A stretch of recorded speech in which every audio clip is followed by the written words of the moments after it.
Hey guys, Wadsm here. So we're getting closer and closer to the Splatoon 3 release. By now it's in less than 3 months. While we activate the good old hype machine, there's an overlooming question on everyone's mind.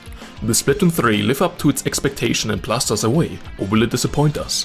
When talking about potential disappointment, we got to ask ourselves 3 core questions. Could the game itself, with all its gameplay and content, disappoint? Could it disappoint as a sequel, since there have been heavy debates if it's enough to justify another game on the same console over the last few months? And could it disappoint economically and not sell enough compared to its predecessors? There's a lot to break down, so let's jump right into it, shall we? If we want to talk about disappointment, we got to talk about expectations and the hype around the game first. Splatoon 1 was incredibly well received. What made this? The incredibly strong core gameplay, which was completely new, and the completely unique style of the game. Splatoon 2 was also very well received, but somewhat a bit worse, especially from those who have played the first game and fell in love with the fast-paced action. The gameplay went into a new direction, a bit slower, and a lot of fans were not happy with that, but financially speaking, the game was a huge success. After all, they added a lot of content, new game modes, separate game types, salmon run, but some just couldn't warm up to that.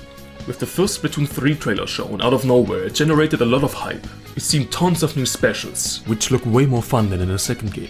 A new weapon class, finally new movement options to the core gameplay, and a new setting, Chaos, to really set the games apart. What I noticed is those who felt left behind with the second game were instantly hooked again, because the game takes a step away from the slowness of the second installment. After that, we didn't get any new news for a long time, 7 months. In comparison, from the Splatoon 2 reveal to release, it was 8 months. But there we got multiple trailers, a whole dedicated direct, and a test fire.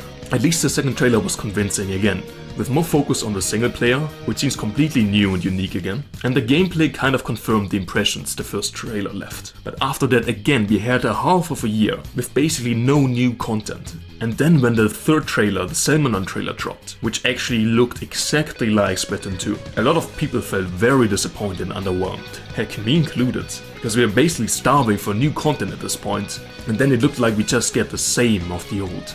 This really sparked debates whether the game actually has enough to offer to justify it being a sequel, and hurt the overall impression of the general player base. Luckily the fourth trailer was a bit better, but yet again the presentation was a bit questionable, since they only shown turbo gameplay, which has been there since Splatoon 1. So it felt much closer to the old games as well, especially compared to the first and second trailer, where we got a lot of unique shots and angles to make it feel fresh. But after all, we know that the core gameplay seems phenomenal and on point again, so the existing fanbase from Splatoon 1 and 2 are convinced mostly, because after all, everyone who played the games knows just how strong the core gameplay is. And that's what really draws all of us back to it, every time. At least for me, every time I see Splatoon gameplay, I just want to play myself, you know?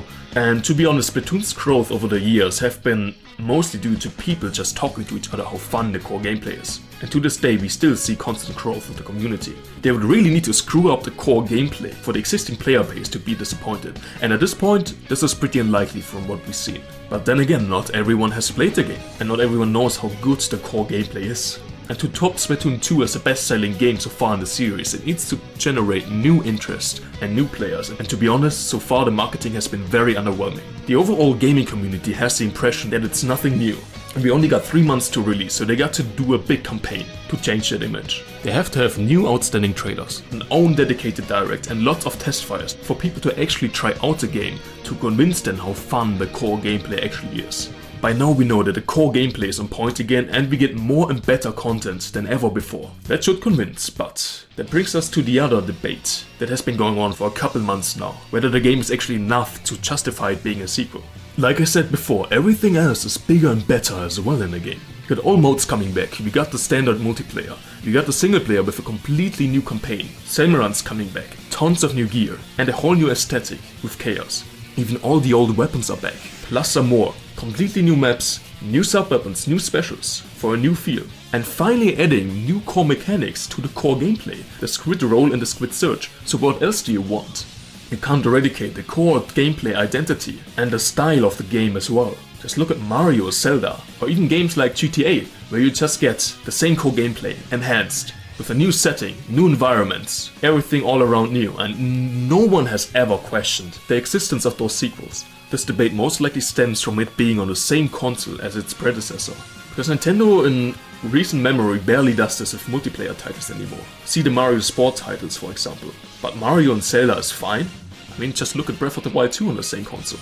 But to come back to the debate, if I put myself into the shoes of someone who has never played Splatoon before, the gameplay looks similar, yes, so you can come to the conclusion that it's a rip-off and just more of the same.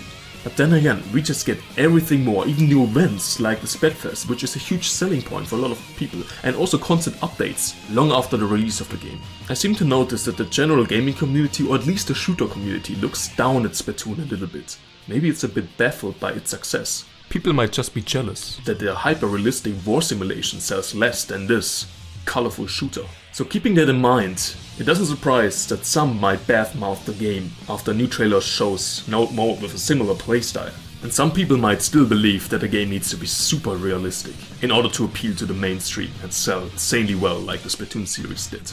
But then again, I think the sentiment will disappear over the years, and Splatoon will establish itself more and more as one of the most successful shooters on the market. Splatoon 3's existence is totally justified. A lot of people who argue otherwise are not familiar enough with the franchise to know how much content is actually being added to a super solid core game. And I mean, just look at the interest. The game is almost trending every day on Twitter. The community is hungry because, after all, there's just not that much left of Splatoon 2, but it's been 5 years for another sequel. So I don't think it will disappoint as a sequel as well.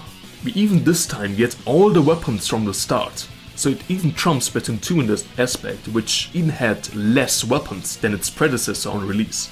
I've briefly mentioned the game selling incredibly well already, so let's talk about the last point, the sales.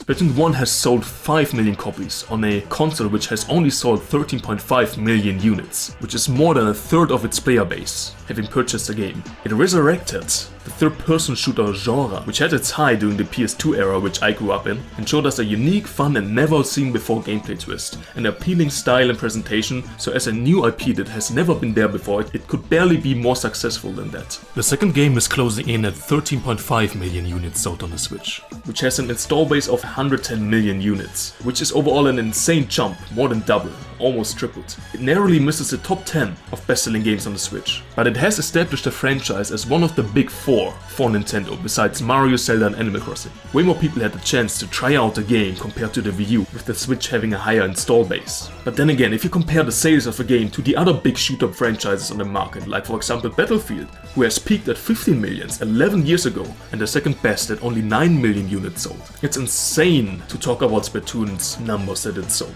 You got to keep in mind something like Battlefield is multi-platform as well, so it's up there as one of the most successful shooters on the market. Hence probably the jealousy other fans of other shooter franchises have for the game. If you look at the numbers, in Japan alone it sold 4 million units, that's almost a third of its sales. And over the years it's become almost a cultural phenomenon in Japan. I mean, just look at the numbers the tweets of Splatoon 3 do in Japan. The people in the West underestimate how popular the game actually is in Japan, even as an esports. And what a potential the franchise in general has. Obviously, Splatoon 2 set the bar high, but Splatoon 3 has the chance to sell even more.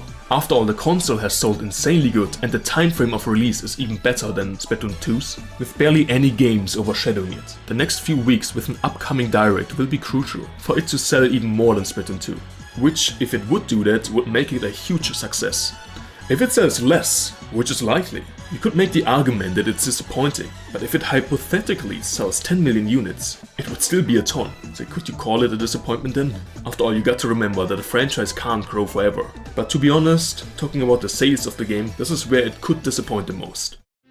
In conclusion, will Splatoon 3 disappoint gameplay-wise? I'd say most likely not, from what we've seen. Will it disappoint as a sequel? Again, most likely not, for the same reasons. Will it disappoint economically? Maybe, but the series has set the bar insanely high itself. Hypothetically, it could sell 10 millions, which is less, but still insanely good. But that's just my breakdown. What are you thinking? Will Splatoon 3 disappoint? Will it live up to its expectation? Or will it even blast us away? I'm looking forward to argue with you guys in the comments. But that's it from me. Once Splatoon 3 releases, I'm gonna be doing a lot of guides, epic montages and other funny entertaining content. So remember to like, comment and subscribe. With that being said, have a good one, see you around guys. Wadsm out.